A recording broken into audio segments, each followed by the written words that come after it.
Ladies and gentlemen, hello there, and welcome to the NXT Takeover in Your House post-show. Well, I'll mess it up straight off the bat. Right here on Fightful.com. Thank you very much for being here. I'm Mr. Warren Hayes, sitting in for Sean Ross Sapp, who is going to be handling all the Triple H media scrum stuff that you want and you need and that you thrive on as it comes to news and wrestling-related stuff. When you join us at Fightful.com for all your wrestling news. That's where you get all the great stuff. Got a bunch of great articles, fantastic interviews, whole bunch of them that Sean has done recently. And then on top of that, if you want even more of all the great stuff that you get over on Fightful, well, then you can head on over to Fightful Select. And that's actually the best way to support us. If you subscribe to Fightful Select, not only are you helping out the entire team, bring this, all the content, all the reviews, the podcasts, the writing, everything. But then you also get in return a whole bunch of extra content on top of that. You get Sean, who does a weekly backstage report. He also does a ton of Q&A shows. You have Steven Jensen, who covers non-WWE affairs as well on a weekly basis. You get extra stuff from the List and your boy. And if that wasn't enough, if you're not yet satiated, folks, well, then let the sourness of Alex Pawlowski, who does sour graps twice a week, sometimes a little more if he's feeling frisky, let that satiate you. Let that fill you up completely and make you say, life sure is good when you have a sour perspective on things. And it just so happens Alex Pawlowski is with me this evening to talk about NXT Takeover in Your House. Alex, how are you? Yes. Let my sourness fill the void inside you. I can't get over how giant my head is in this video. Like it's a giant floating head of Alex Pawlowski, and I'm just going to be doing this for most of the evening to see what happens. Well, you see, we were talking about this before coming on the air, and Alex, recently you trimmed your beard, so yeah. I think it's just you're just creating an illusion that you have a larger head. There was so much more negative space that was filled by the bushiness of my beard, but I trimmed all that away, so it's not nearly as bushy. Definitely not nearly as bushy, for sure. And if you want during the show, folks, of course, per usual, you can leave us a super chat and I will read your question and or comment on the air. Sometimes if they're relevant to a match, I'll hang on to them a little later, but we will get to everyone. And we can start off with Anakin JMT, who leaves us a super chat. Thank you very much, Anakin. He says, crowd tonight was great. Love them singing Johnny Sucks to Darth Vader's theme and Gargano Sucks to Cena's theme, which I thought was really funny. And they really elevated the main event. I don't know what you thought about the audience tonight, Alex. We've talked about it often on the Wednesday night podcast that you and I do as well every Wednesday night. Yes. We talk about it. We talked about it how the NXT audience feels a little more plastic, a little more directed. To me, it felt a little more organic tonight. Felt like the reactions were a little more natural. I don't know, but I agree. I feel tonight they did add a little more. What do you think? Yeah, I mean, they're starting to get better. I think that NXT's always better than Raw or SmackDown because with the audience, because they know the people in the ring really well. They train with them. They're friends with them. It's almost kind of a rib, some of the chants that they come up with. I have no doubt somebody figured out the Johnny Sucks and the Gargano Sucks thing to do just to kind of like get under Gargano's skin, not as like, oh, we're fans going into business for ourselves, but like, hey, Johnny will get a kick out of this. So I think it's funny. Let's see if we can make him break. That kind of thing, like that's different, and that's a lot better. It's a lot better than something we'll talk about with another match where it really felt like they were directed to do a certain chant at a certain time, and it felt entirely disingenuous and ruined the whole thing. It felt like it was somebody like picking out their own nickname, like when George Costanza decided he wanted to be T-Bone. Like, no, you don't get to call yourself T-Bone. That doesn't make any sense. You don't get to come up with your own chant. Either it comes organically out of an actual crowd, or you don't get to come up with chants. J.K. Schwal left us another super chat. Thank you very much. He says, odds they make the audience clean up the streamers and confetti before letting them come home tonight. Alex, I think the odds of that are they're pretty high. Pretty good. I mean, I think I don't know how many essential janitors the PC employs. But you know, I mean, these kids, you know, it's part of their work study program. I think cleaning up all the trash when the big kids make a mess. Yeah, pretty much. It's like you have a bunch of au pairs around the in the audience everywhere. Liam Moore's left us a super chat as well. Says stars of the show were Kross and Io for me. Yeah, I mean we'll get into that. Let's start talking about the show. Alex, the thing that everyone wanted, they wanted to get some proper throwbacks to the In Your House era. We wanted to feel that '90s vibe back, and they did it without going overboard. I thought they did quite they did enough, at least for me. Of course they brought out a revamped set. Wasn't exactly the exact same set, but you got the house, you got the whole field there. They had Todd Pettengill being there as well. They did an homage to the old intro, which was cool as well. And all throughout the pay-per-view, we had some commercials for the Good Humor ice cream bars. Not exactly the same, but still, you got the gist of it. You had Adam Cole doing a Nyko Pro commercial. You know, you gotta want it. You gotta want it. Adam Cole as Bret Hart was just perfect. And Tom Pettengill was stunned that 900 numbers are a thing of the past. I love the idea that they got Todd Pettengill. They pulled him out of the warehouse, you know, where they kept the SmackDown fist, and and they just pulled him out. And he's just standing there behind glass, like he's from the Hall of Presidents. Like I really wish though that he had worn a mullet wig, like, and then halfway through been like, guys, I can't. This itches like hell. And like we never would have known. I absolutely believe that Todd Pettengill is the kind of guy who still wears his hair like he did in 1995. Those guys are out there. My dad is friends with a lot of them. Like those people exist. I figured Todd Pettengill would be one of those guys. So I was kind of disappointed we didn't get the mullet, but everything else was very, very good. I really appreciated all of the throwback stuff. I thought it was the perfect amount. Right. It wasn't too much. Wasn't too cheesy. Didn't get annoying. It was good. Just like opening up the pay-per-view with Shotzi Blackheart, Tegan Nox, and Mia Yim defeating Candice, LeRae, Dakota Kai, and Raquel Gonzalez was a good choice. It was a solid opener. Raquel was dominant off the bat. She was just completely in control. We even have Tegan Nox and Dakota Kai having another great exchange. I don't think it is possible for these two to have a wrestling match where they will suck against each other, is what I mean. Then there's a series of dives to the outside that ends with Nox doing a Molly go round off the top rope to the floor. Mia Yim does a butterfly suplex on Candice LeRae. I really loved, Alex, I'm gonna underscore this, I really loved how they booked the former Reina Gonzalez here this evening. She looked like a combination of Sonya Deville and Chyna. She looked strong, dominant throughout. That was my main takeaway, like with the first part of, or at least the majority of the match. I didn't know what you think. Did anything else stand out for you? No, I was watching it, and it was all very solid work. Like Dakota Kai and Tegan Nox are really great in the ring together. Much like with Sonya Deville and Mandy Rose on SmackDown, I thought for a week we might get them away from each other. But no, it feels like we're destined to do this forever because they have no other ideas. I think that Tegan and Dakota, as good as they are, could find other things to do. I don't know that they will. I think it looks like they're really trying to pair off Tegan and Shotzi versus Dakota and Raquel. I think that's fine, particularly now that you have, in theory, women's tag champs who want to bring the belts to NXT to defend them. Now you've got two decent teams ready there to go on.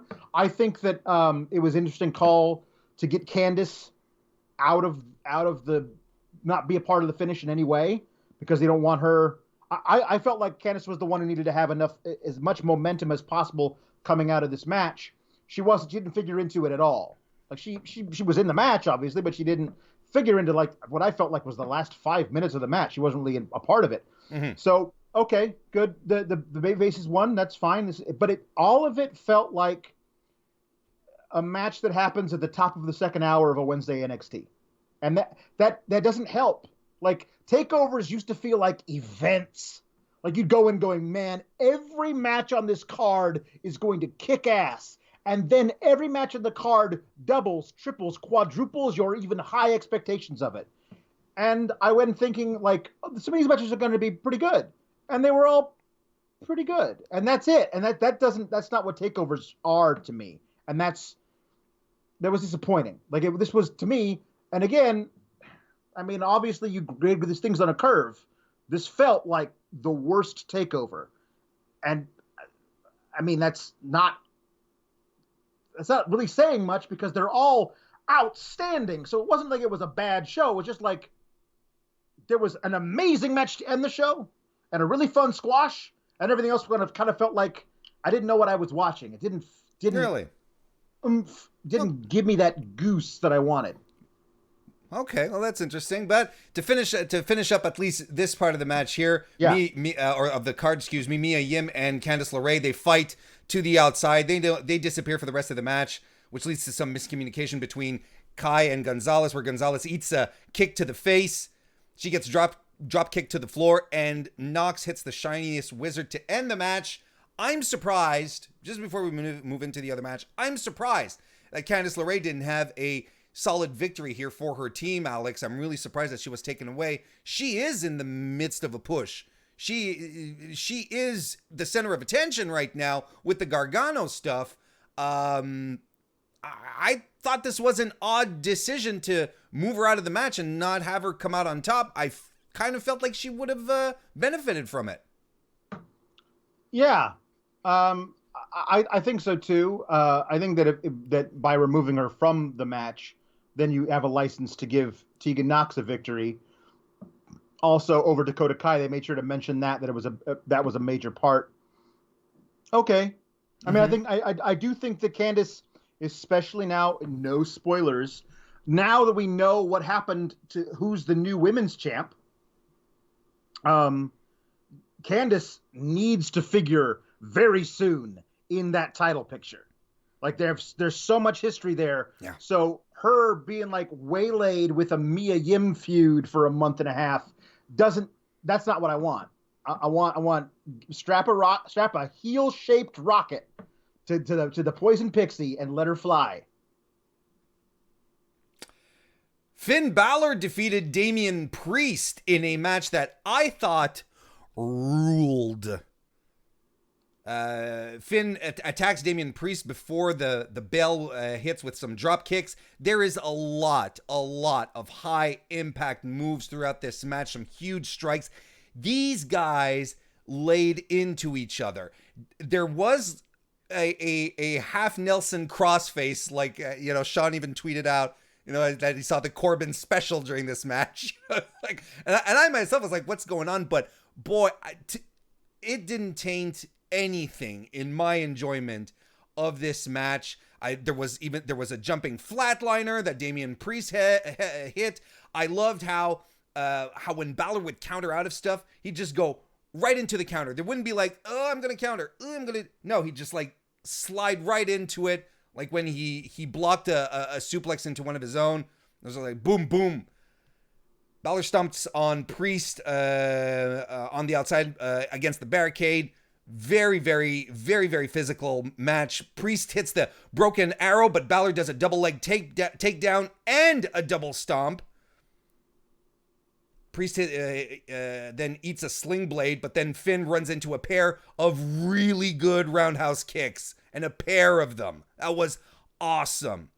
Balor wriggles out of a razor's edge attempt on the apron to the steel stairs, which was one of the big spots of early on in the night. But instead, Balor strikes Priest off of the apron, and he lands back first onto those steps. And that was a gnarly bump.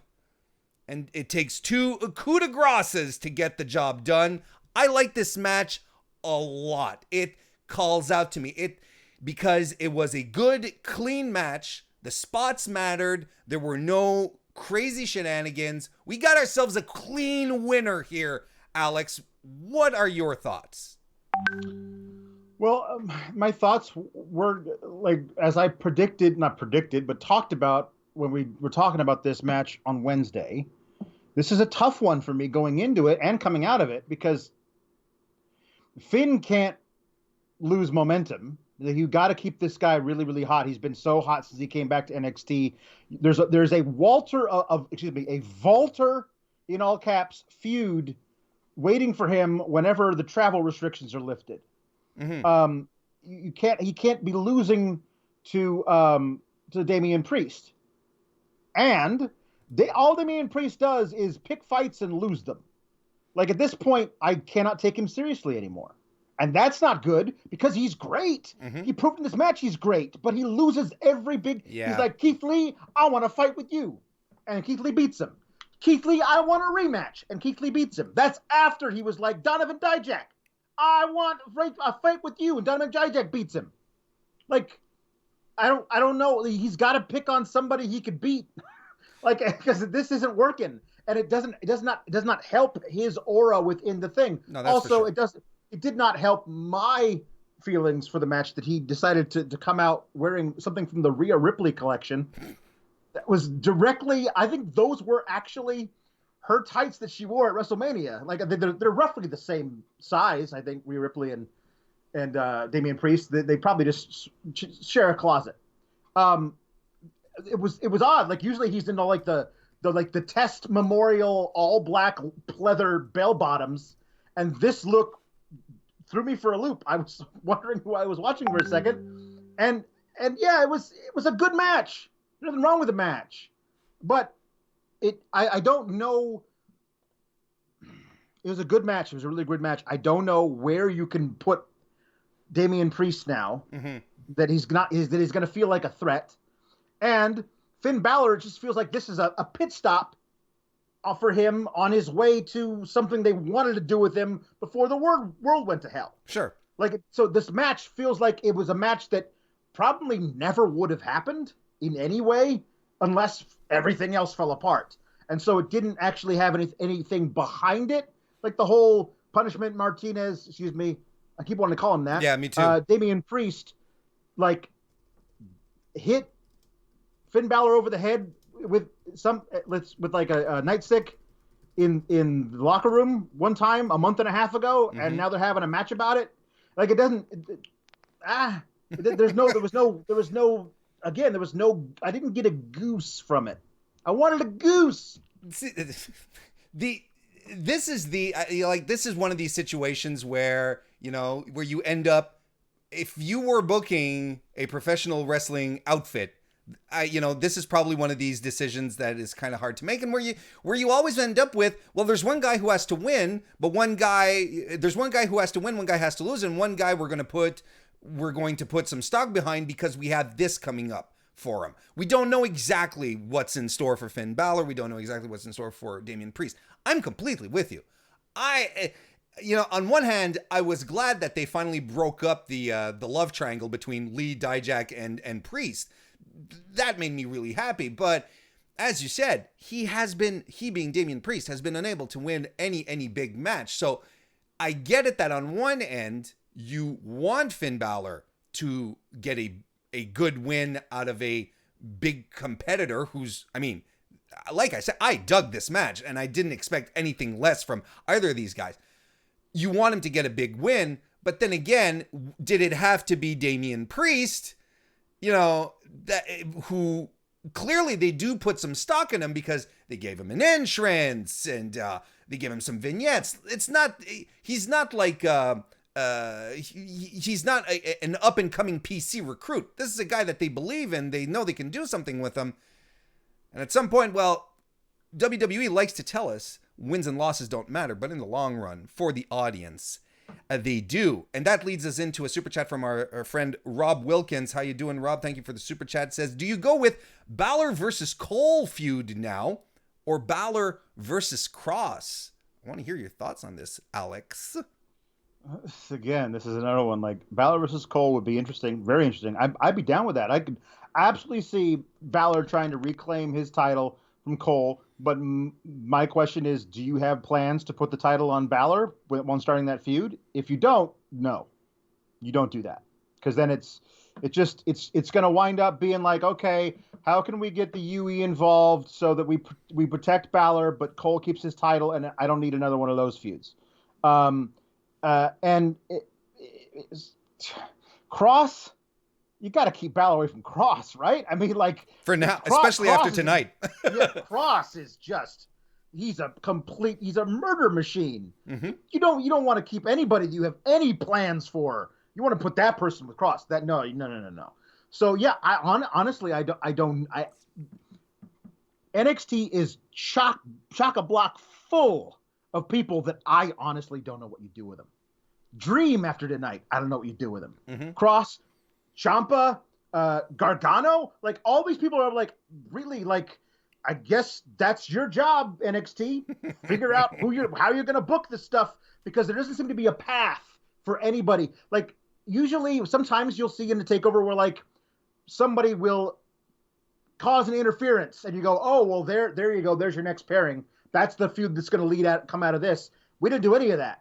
So honestly, there's just a lot of like, I don't know. Let's read a couple of super chats here. Frank Aguilera says, who leaves a super chat. That's why I'm reading. Thank you very much. I've been following Fightful since day one, and hands down, you two are my favorite co-hosts. Have a good show. P.S. I can't believe Rhea took the fall again. Thank you very much, Frank. That's very appreciated. Yeah, we'll be getting to the Rhea situation very, very shortly. Evan Wright leaves us a super chat as well. Here for the Venus update. My God. I don't know what's happened to Venus. I really don't. I mean, Warren, there can't be that many people in your area who are named Venus. No, there can't be. Have you tried a Google search? I'm just wondering if there's like, you find out that Venus, and then you figure out whatever his last name is, just got, won a all expenses paid trip around the world, and that's why you haven't seen him yet. I mean, I don't know. Probably not during a pandemic. There's a lot of theories out there, and a lot of them scare me. A lot of them frighten me. So I don't want to get. You don't want to see a name in the obituaries like Venus McDonald died terribly while delivering for Uber Eats in a terrible car wreck. You don't want to see that. You'd rather not know if that was the case. Especially if it's prefaced, he died. He died doing what he loved, and I'm like, ooh. Hannah Moore said about talking about Damian Priest. Left a super chat. She says he wore the Lisa Left Eye Lopez pants from the No Scrubs video. Yes, he did. There you go. Anakin left us a super chat saying, leaving an official donation to the Get Hannah Moore a Date with Balor Fund. Well, that's pretty funny. There we go. So, Rob Wilkins says Priest needs a face turn. I don't know how much of a heel he really is. You know what I mean? Like, he's very much on that tweenish side. I mean, yeah, he attacked Keith Lee with a nightstick, but I don't know. What do you think, Alex? All we know about him is that he's into archery. I mean, that's a perfectly. Maybe he's training for the Olympics next year. Mm-hmm. And also, he wants to live forever. And who amongst us, really? I mean, I feel like that's very relatable. Everyone, would want to be able to leave a legacy. That's fine. Great. That reminds me of a thing that from Balor that I realized what was irking me about this so much is way back in the days of NXT Florida house shows, Finn Balor and Damian Priest teamed up. They were a tag team in some match against somebody. And I was like, ooh, that's a duo. Mm-hmm. I would love to see those two guys working together. What a great diesel Damian Priest would be for Finn Balor. Like, that would be so cool. Those guys coming out in leather and sunglasses. It'd be this old school vibes. And so now I kind of want them to be friends. Is it possible they could be friends after tonight? I wouldn't mind that. That's something you could do with Damian Priest. I wouldn't mind. JJ Lee left us a super chat as well. Thank you, JJ. Says, not every takeover has to be the best. They didn't start that way. They grew into that. I'm okay with some being good, not great. They always entertain. Yeah, I agree. You know, they're victim of their own success at some point. Evan Wright left us another super chat and says, Perplexiglass, which it was an exact quote from Mauro Ranallo tonight, which made me chuckle. Let's talk about the next match then, where Keith Lee successfully defended the NXT North American title against Johnny Gargano. Gargano actually walks out of the In Your House where there's a picture of Doc Hendricks up there next to the door as you're coming out. And he locks the door and puts the key in his trunks. Seems innocuous, but Keith Lee, as far as he goes, he comes out wearing Black Lives Matter trunks. And, you know, Alex, just as an aside here, knowing WWE's capacity to ignore the outside world, I was impressed that this got through and then was put on television. Yes. I was also impressed that they decided to have him go over, spoiler alert, because, you know, there's like, hey, read the room, guys, you know, or in this case, read the whole world. They're usually not great at that, at realizing what the moment is and maybe booking accordingly. But anyway, no, I thought that was a really great touch. And yeah, absolutely. Yeah. Gargano tries to go toe-to-toe with Lee, but Lee's like, what are you doing, little man? He has one of these. Yeah, you're cute. You're trying, kid. Good job. I like their interaction at first. There's some flying moves from Gargano that he tries to pull off from the apron onto Lee, who's on the floor, but Lee's just blocking everything. It's just not working out. Gargano then at some point tries to escape the match, tries to go through the house. There you go. You're shaking your head. Perfect, because I wanted to throw to you. So this is working out fine. God, I know you so well, Alex Pawlowski. Yeah, I true. really do. He tries to escape by going through the door to the house, but he can't get it open, despite the fact that we clearly saw him put the keys in his trunks. Alex, talk me through this plot hole here.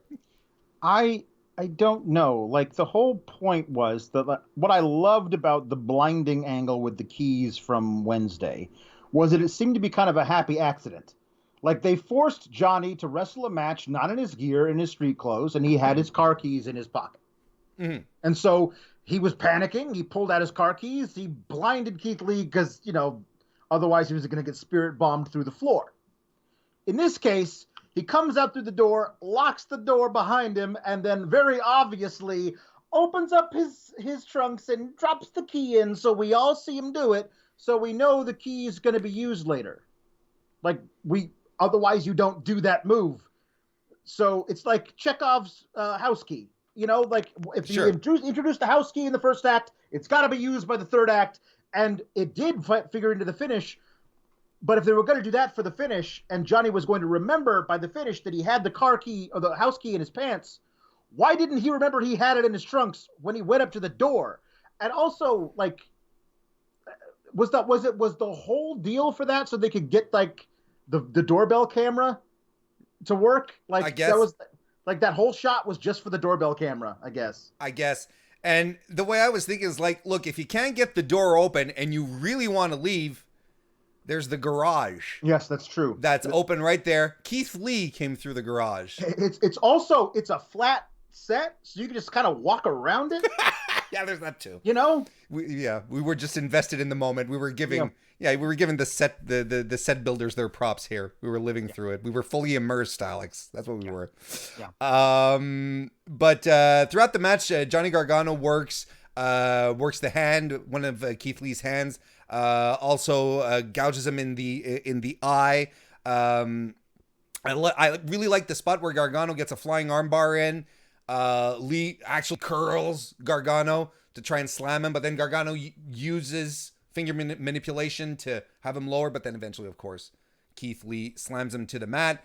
They do a spot where on the outside where Lee pounces Johnny Gargano through the plexiglass.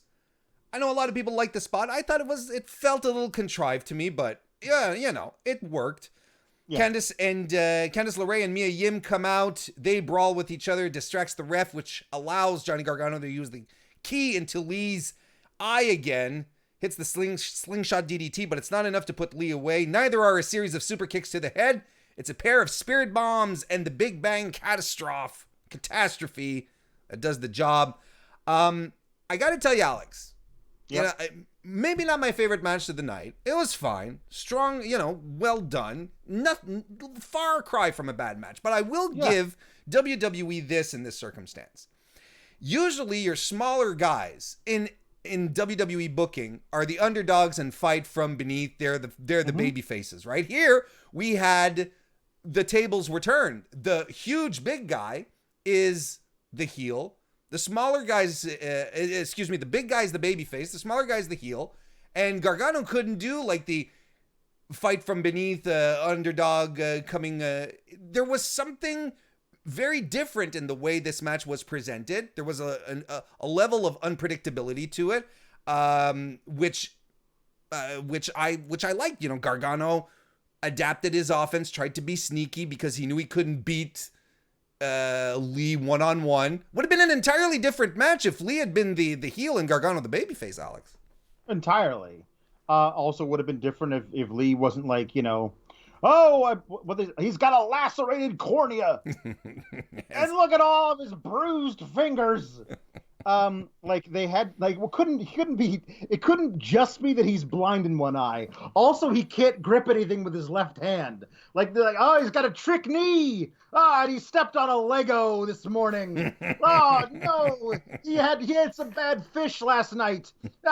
Keith Lee, everything's wrong with Keith Lee. How could he possibly? And the thing is, that's fine if you're going to do that and then take the title off him, because then he's got a built-in excuse. Mm-hmm. But now, Johnny Gargano couldn't beat him when he was blind in one eye and couldn't grip shit with his left hand. So how is Johnny Gargano ever going to beat him? I guess hopefully that means Johnny Gargano is not fighting Keith Lee anymore, but you and I both know they'll probably have a match on Wednesday. So it's kind of a weird deal with this, is that when I say I don't know where they go with Johnny Gargano, this was his best shot. Mm-hmm.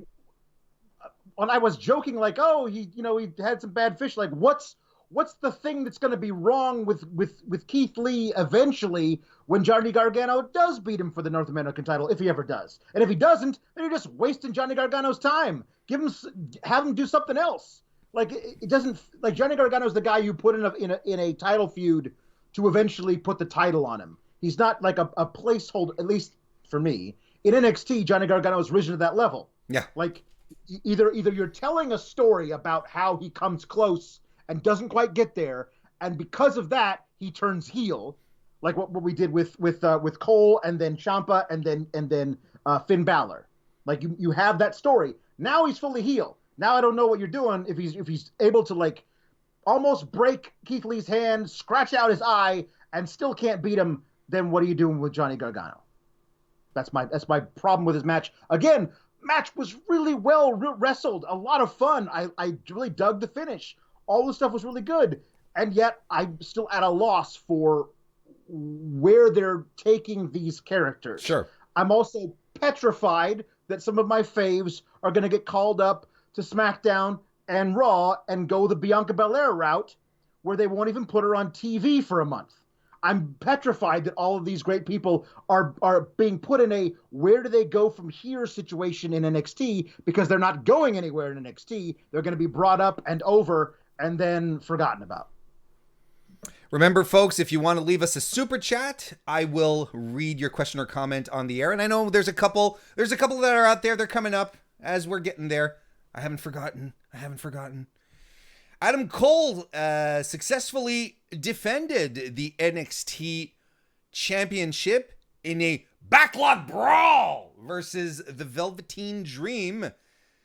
I gotta tell you, straight off the bat, Alex, I liked the vibe of the match. I liked the the cars, the circle of cars, the ring in the middle, the way it was lighted. Adam Cole arriving in a jacked pickup truck. I don't know if a jacked pickup truck is very Undisputed Era-ish, but okay. It did come into play. Like, they did use it. So I can get behind that.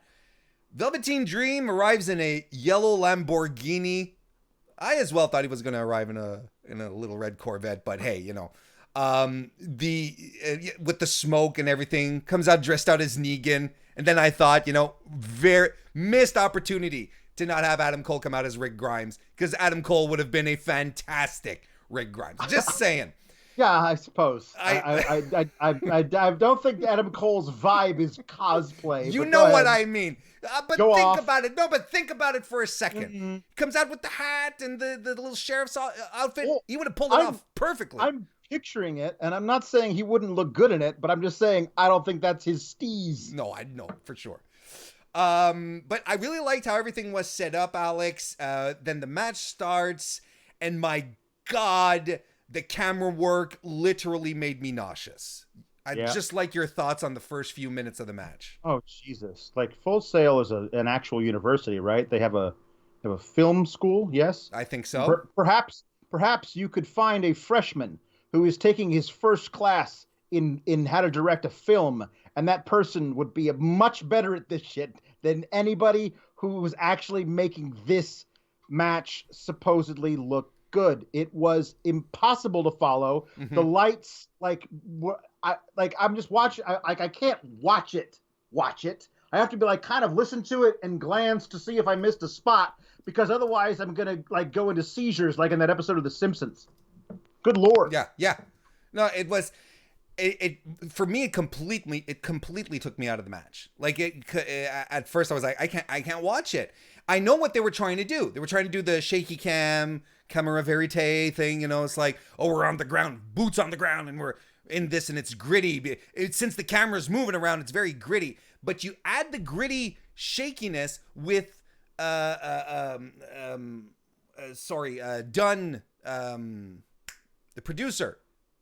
Kevin Dunn, yes, with Kevin Dunn style editing. My God, it was a recipe for disaster.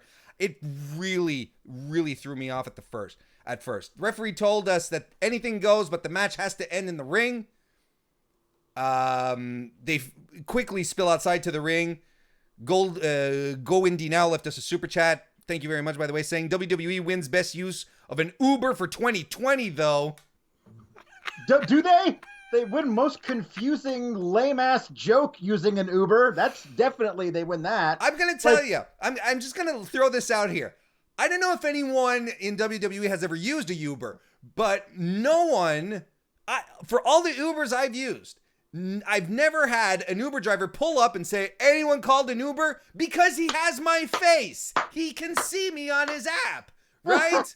Did anybody call for an Uber? Yeah. Yes, we all called for an Uber. All of us, Christine. We all called you for an Uber. All of us. We're all going to pile in. We hope you don't mind if we all share. We're all going to squeeze in and back, right? That's cool with you? Whatever. That was so cringy. It was like something they would have come up with as a comedy gag for the Viking Raiders and the Street Profits on Monday night. Oh, God. Why'd you have to bring that up? I was in a good mood. There's a fire extinguisher spot while Dream is looking for Adam Cole. And then eventually the lads, Undisputed Era, arrive to help Adam Cole out. Bump of the night happened here, though. Dream rushes up a ladder where Cole was already climbing up on, and he pushes Cole off the ladder through the windshield of a car. And your boy is bleeding hard onto the windshield of a car, and he wasn't bleeding hard way. Yes, he was. That was absolutely added in. He was bleeding hard way. They stopped the match, and then they come on with a little bit of fake blood, and they put it on his elbow, and he's acting as though he's got like a compound fracture where the bones put through the skin. Ah, God, it was bad.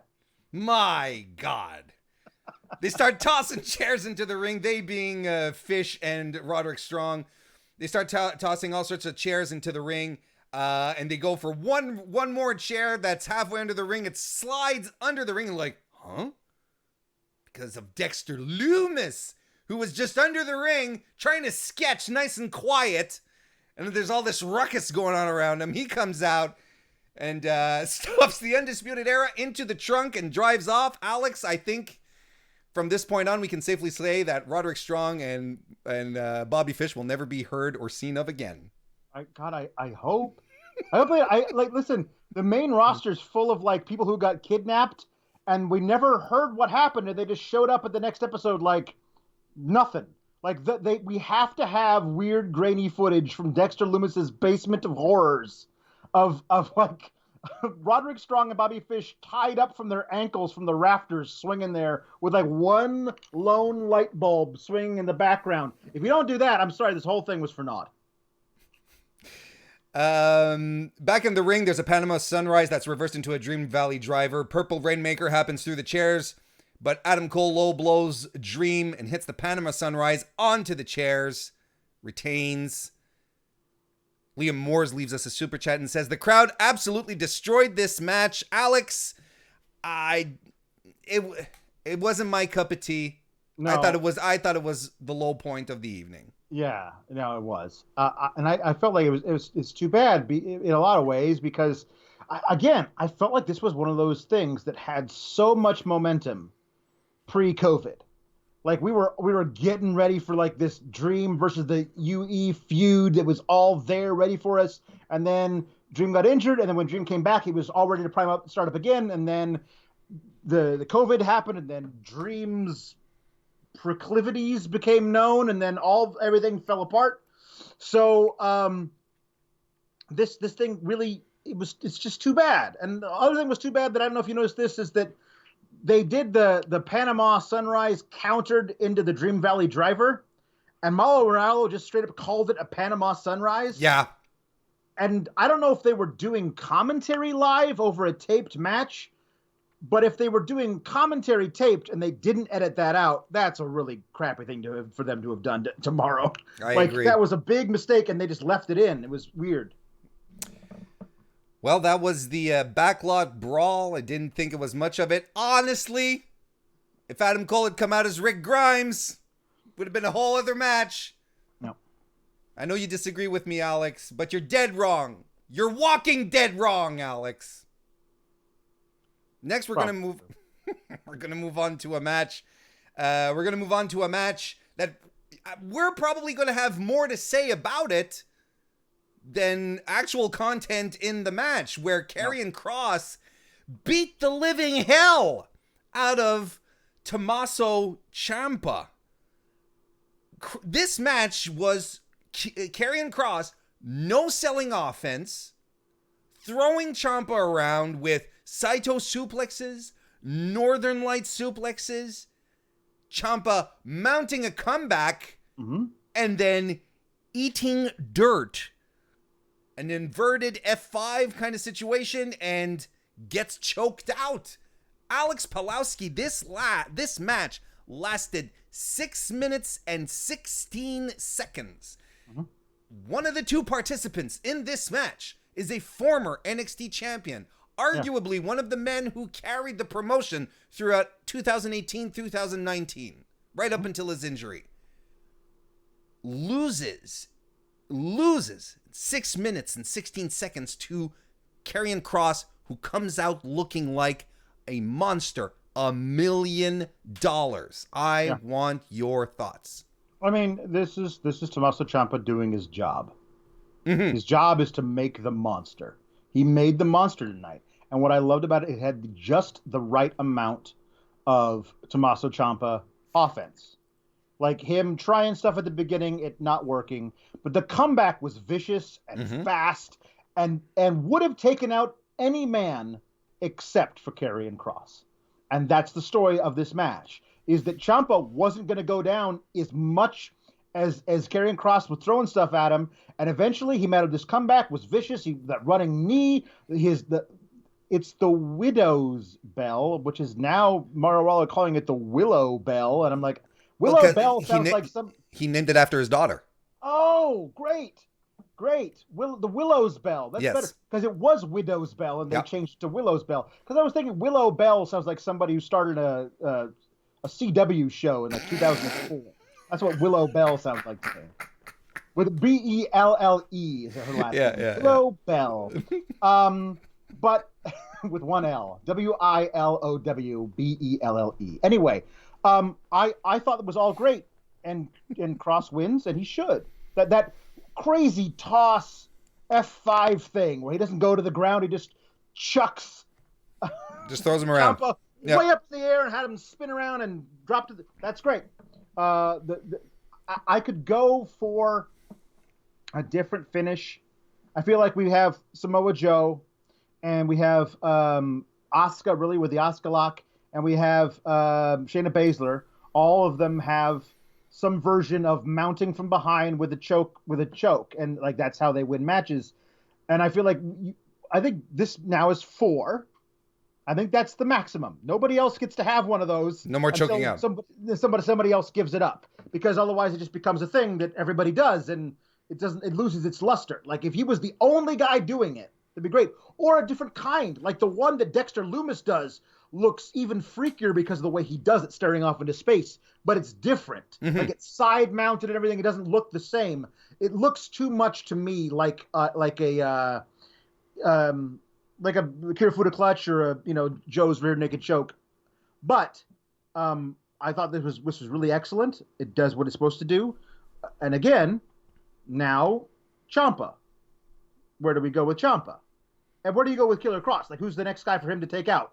Because he's already taken out the daddy of NXT. I don't know who's next for him to go after that. But Ciampa, again, was on a path to getting his title back from Adam Cole, a title he never lost. He had to relinquish because of injury. He battled back from that injury. He left as a dastardly heel. Everyone loves him now. We're willing to root for him.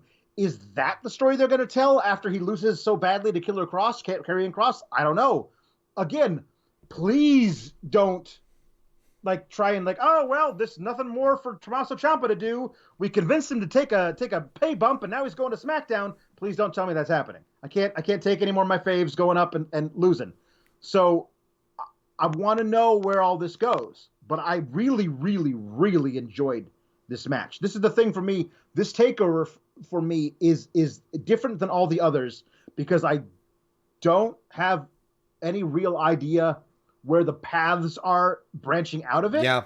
And NXT on Wednesdays has been the worst it's been in years. Still good, but the stuff that we were getting before when Full Sail was still there and it was live and before when it was taped was the best wrestling show on television, in my opinion. Mm-hmm. Now it's just been good, so I don't have the same level of confidence that, oh, they know where they're going. They know what they're doing. Triple H and the boys, they know exactly what they have planned. I have confidence in these guys. I've been watching stuff on Wednesdays where I'm like, I honestly don't know what you got going on here, guys. Like, this does not seem like you have plan A to plan B to plan C planned out. It feels like you're throwing stuff at the wall and seeing what sticks, and I get enough of that on Mondays and Fridays. Cactus J22 left us a super chat asking, is this Sour Graps Live NXT TakeOver edition?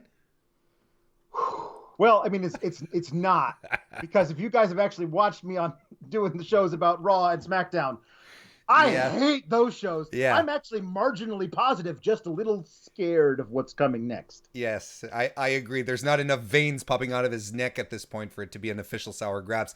A couple of super chats in relation to this match. Anakin JMT left us one. Thank you again. Says, Kross and Ciampa was great, but I wish they had gone all in with Kross beating Lesnar at SummerSlam at SummerSlam 2014 and just had Ciampa not be able to get any offense. Oh, I see what you're saying. The Cena thing. Yeah, I mean, I suppose, but I think that what Ciampa showed you is that he gave his best shot to Killer Kross, and it wasn't enough. And Ciampa's best shot is enough to take out anybody else. And if they want to go down a very interesting path, because we talked about this when we did our predictions last Wednesday. To me, this is a feud that you could get a trios of takeover matches. You could get a feud that could lead into 3 matches, a rubber match down the line, right? Between these two guys, where Ciampa comes in, fights this guy for the first time, and he's completely overwhelmed. If this is okay to me, if Ciampa learns from this And then the next time they fight, he's ready for him. And when I mean ready, not necessarily having kendo sticks laying around.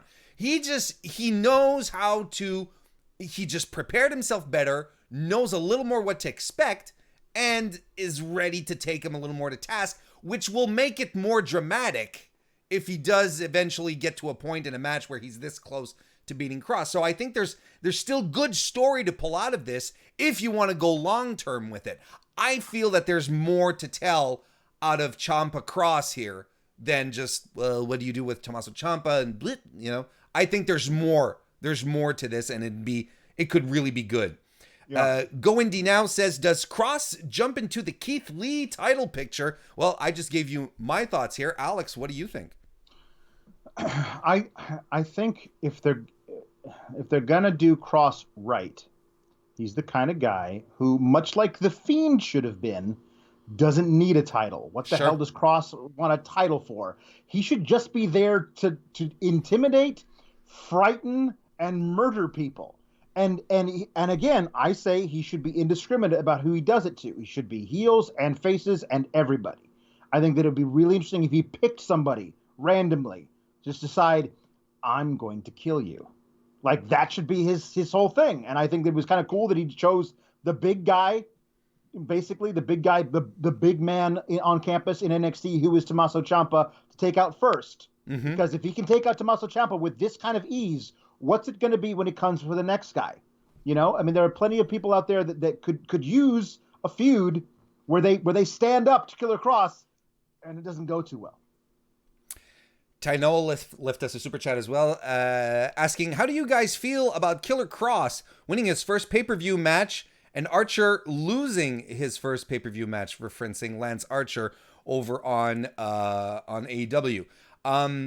Off the top of my head like this, I think it's two very different circumstances, because I really do believe that Cody Rhodes winning the TNT title was the best decision because it instantly prestiges the title. You give it to a top guy, a tippy top guy, your title feels important, looks important. The way they're handling it with Cody being like, I'm going to defend this every week is fantastic. I think it was the right decision for an initial title to go through. I don't think Archer is hurt in any way, shape, or form. I think they still have some good plans for him. He still looks like a monster, but I really think it benefited the title. Here tonight, you had to create the monster, essentially. Archer had been created, and it was Cody's to slay. At this point here, you had to create Karrion Kross. I don't know if you have any extra thoughts on this, Alex. No, you're right. I have my own theories about where they're going with Cody as champ, but I'll divulge them next Wednesday. But yeah, I mean, I certainly had thought they were going to build the monster entirely with Lance Archer, but they didn't. So it remains to be seen what they're going to do with Lance Archer now. He can't just beat up dudes in lucha masks on construction sites forever. However, that could be a lot of fun. You know, he gets a foreman job. You know, I'll give it 3 more weeks, and then he's got to move on to something else. Io Shirai defeated Charlotte Flair and Rhea Ripley to become the new NXT Women's Champion. JJ Lee left us a super chat saying, Takeover in your house delivered like always 4 out of 5. Crazy the women haven't main evented since Respect. Takeover Respect, they main event NXT TV so much it's easy to forget. Yeah, actually this was the first main event, the first Takeover the women main evented since co-main eventing Brooklyn, I think, and main eventing Respect. So it's been a while indeed. Anakin JMT left us another super chat as well. Says, I like how ever since Survivor Series 2018, they've made the kendo stick Charlotte's signature weapon. Yeah, she kind of slides a couple under the rings and so on and so forth. Anyway, into the match. Charlotte dominates early on both of the women. She tosses Rhea and Io into the barricades. She's being Charlotte. She's being tall, dominant Charlotte. Rhea strikes Charlotte down with some great knee strikes back in the ring and a basement drop kick. Io does a smooth roll-up of Charlotte into a stomp as well, but Charlotte regains control. Shirai counters out of the Riptide just by shifting her body weight, Alex. Just by shifting her body weight, she gets into a crossbody to get out of the Riptide and gets a flying armbar on Charlotte. But I got to tell you, there's a whole part of this entire fight, Alex, where I was like, man, Rhea Ripley and Charlotte brawling at each other. They were great at WrestleMania this year. And again tonight, the moments that they had where they were just laying into each other and brawling, it was fantastic. They really have good chemistry together. It's crazy. Yeah, this was my match of the night by far. These women all brought it tremendously. I was a big this was the match that gave me the goose. That gave me the goosebumps. This was the first match I was watching tonight. I was like, this feels like what a takeover feels like. And I was like, damn, these women absolutely brought it. Every one of them gave everything they needed to do. I was watching it riveted because honestly, you could have told me at any point throughout the match who's winning, and I would have guessed somebody else because they were all in great positions of power, really cool spots, really great reversals, really great ways of getting one person out of the ring so the two of them can go at it, and the third person comes back at the perfect time to break up a pinfall or whatever. It was all really, really well put together. Kudos to these women and whoever produced the match. Io planchas Ripley in an absolute fantastic suicidal way. Charlotte then launches Io through the window of the set. While Rhea, well, she over did. The little overhang, kind of like, It's through the window, Alex. I was disappointed that it wasn't any glass. I was disappointed there wasn't any breakaway glass as well. When I was like, I wanted to see a full-on Kurt Angle and Shane McMahon moment. But there was nothing. Yeah, exactly. And Rhea uses a potted plant on Charlotte. Legitimate plant. There was dirt. I was a little surprised, but it turns out it's Io Shirai who flies off the house, Alex. Yes. In a big crossbody. That was cool as hell. Yeah. What was also cool was the avalanche riptide, but Io broke it up. Rhea gets the standing cloverleaf broken up by Charlotte with the kendo stick, and boy did Charlotte. I think since Charlotte ate those Becky Lynch kendo stick shots, she's like, man, I am laying into everyone from this point forward. Because boy, oh boy, she wasn't holding back. Finish comes when Charlotte has Rhea in the figure 8, and Io breaks it up with a moonsault onto Rhea and gets the pin, but ooh, those knees just landed right on Rhea Ripley's noggin. I hope she's okay, but don't take it away. Io Shirai got the full Stardom Wrestling championship win with the streamers, the confetti. What do you think about the match, Alex? It was great. First of all, congratulations to Io Shirai. I came to the party maybe a little late. I did not know anything of her until she was on an episode of Lucha Underground, where she and I believe it was Mayu Iwatani and the future Kairi Sane, the three of them in a gauntlet match versus Pentagon, heavily edited apparently. Good Pentagon in Lucha Underground, where each woman, Mayu and then Kairi, had great matches versus them, but couldn't put them away. And then Io Shirai versus, at that point, what appeared to be, in his edited state, the greatest wrestler in the world, Pentagon.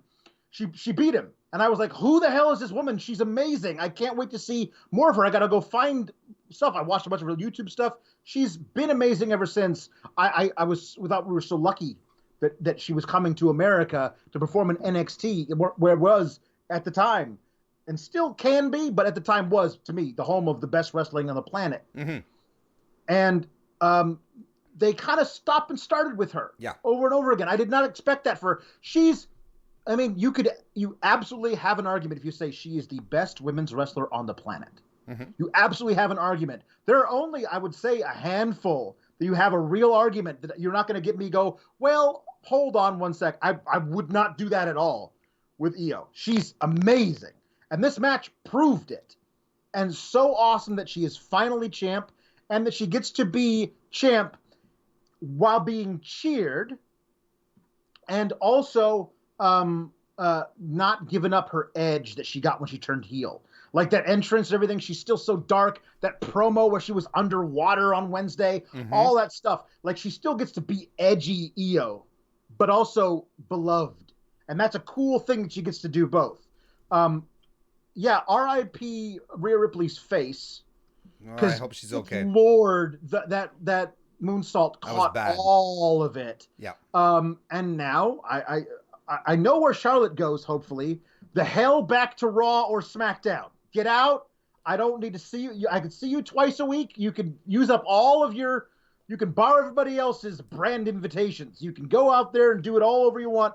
Just leave NXT to these women.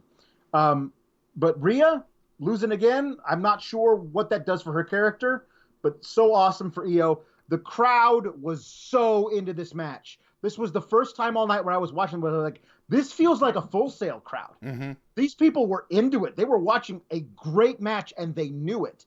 Earlier in the night, when Karrion Kross made his entrance and they gave the audience a script, like when he's done doing his entrance, say, fall and pray, fall and pray, fall. Like, no, you don't get to tell everybody that's his chant. Do his chant now. No. That doesn't work. That didn't feel organic at all. Sure. This tonight in the main event, that felt like it was wrestling fans watching wrestling. And it elevated all of it around there to so much. I loved it. Loved this match. DGMC left us a super chat, and it also refers to a super chat we got earlier on in the evening as well regarding Rhea Ripley getting pinned again. And DGMC asks, does Rhea turn now?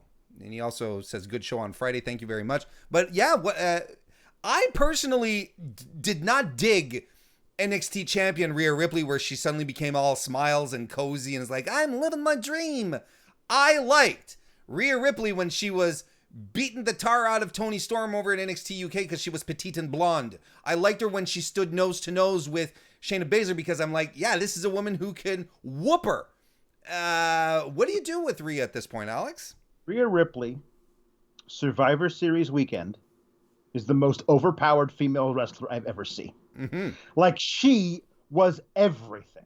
Like, War Games followed by that Survivor Series match where she basically won that thing single-handedly.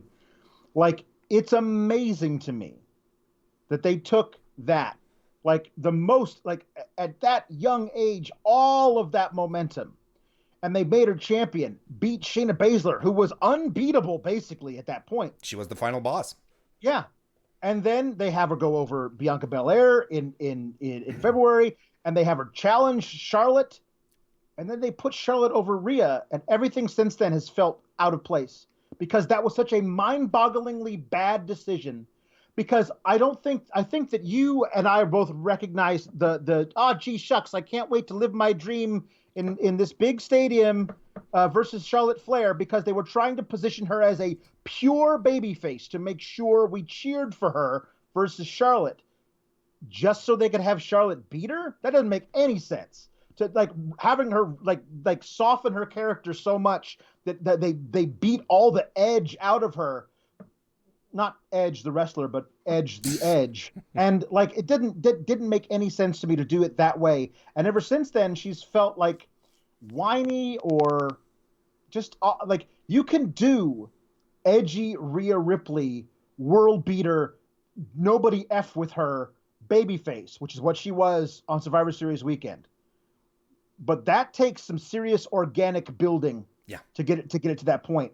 Or you could fake it, turn her heel, and see if that magic can rewrite itself. But it's kind of crazy to me that this face turn, which was working so beautifully 2 months in, has fallen apart entirely, and now you have no choice but to turn her heel. I think basically she's the female Seth Rollins at this point. Like we don't like no, this whole babyface thing is just not working out anymore. We're gonna start booing you if you don't do something about it. Well, like I don't want that to happen to Rhea. She's great. Like get her to whatever you got to do, fix it.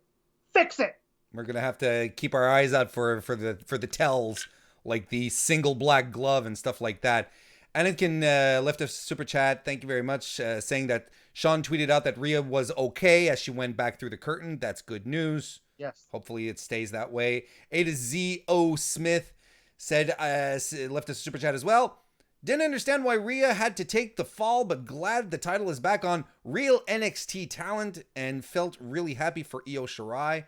Yeah, for sure. It's a crowning moment for Io. She was brought in with a lot of fanfare. I'm glad they're going down this route. It'll definitely change the makeup of the women's division. We also got a super chat from Colt Baudou, who asks, what's next for Charlotte? Team with Chelsea Green for the tag team titles? Certainly a possibility. Certainly a possibility. I mean, yeah, her back on Raw, it kind of looks to me like they're doing a lot of place holding stuff for Asuka. I don't think Nia Jax is beating Asuka for this title. Who knows what they're going without Becky? Everything's kind of falling into place in weird ways. I would not be surprised to them to have Charlotte and Chelsea Green team up, especially if it becomes like a thing where like Bayley and Sasha are only tag team champions, so they can turn on each other and lose the titles. Mm-hmm. Like if that's the case, and you want to wind up having Charlotte and Chelsea be the tag team champions for a while, I'm fine with that. Although something that I really think would be amazing, because if somebody was saying that the women who look like if WWE was ever going to do intergender, the women who look like they could handle it, like even people would be like, well, I don't think it's even realistic. No, Charlotte and Rhea look like they could handle themselves in the ring with a bunch of these men that they have in NXT. So if Rhea and Charlotte could ever bury the hatchet and become friends, I would love to see them win the tag titles and then beat every woman team that they could find until a men's tag team starts running their mouth, and then beat a men's tag team. They could be small. They could be like mostly a comedy thing, but beat them handily. I think it'd be kind of a fun thing to do, to like have them be the first women to do that on an actual WWE level, because Charlotte and Rhea, when they were laying in those strikes on the outside tonight, those were brutal. Like those two women love punching each other. Like it's a really cool thing to watch them just go at it. I love it. BMegs19 left us a super chat, says, I haven't slept for 10 days because that's too long. Well, you know what? It's time for bed because we're going to wrap this one up for tonight. Yep. Overall, yeah, it was a good show. Not one of these that you're going to remember forever, aside maybe from that final visual of Io Shirai covered in streamers. That was cool. I want to thank everyone for joining us this evening. Tomorrow night, pop back over here. Sean will be back. Well, actually, he's going to be dropping into the post takeover scrum in a few minutes, whenever that decides to start. So be sure to check that out. Otherwise, the Raw review happens tomorrow night. He'll be back here with Denise. Alex and I will be back on Wednesday, and I'll be back on Friday as well for the post SmackDown stuff. So there's always some great stuff over at Fightful and Fightful Select as well. Subscribe, because you get this, man. You get Alex Pawlowski when you go there. Alex, let the people know where they can find you. I refrain from watching Monday Night Raw and Friday Night SmackDown on those two nights. And then I watch them in smaller increments throughout the day on the following day so I can stomach it. And then that night, so Tuesday nights and Saturday nights, I review Raw and SmackDown. And because the shows are terrible, I don't want them to be. Because the shows are terrible, I yell about it for about an hour and 15 minutes. So come watch. It's a lot of fun. You'd be surprised at how much you get your money's worth with that. Anakin left us probably the last super chat of the night. Says Charlotte did recently say she wanted to at some point go for a men's title. She did say that this week. Mm-hmm. Alex, maybe it's all going to come full circle for you. Who knows? Who knows? Want to thank everyone once again for joining us. Follow Fightful on, and you can follow me on Twitter as well, Mr. Warren Hayes. But follow Fightful on Twitter, social media. Subscribe to the YouTube. We'll see you next time.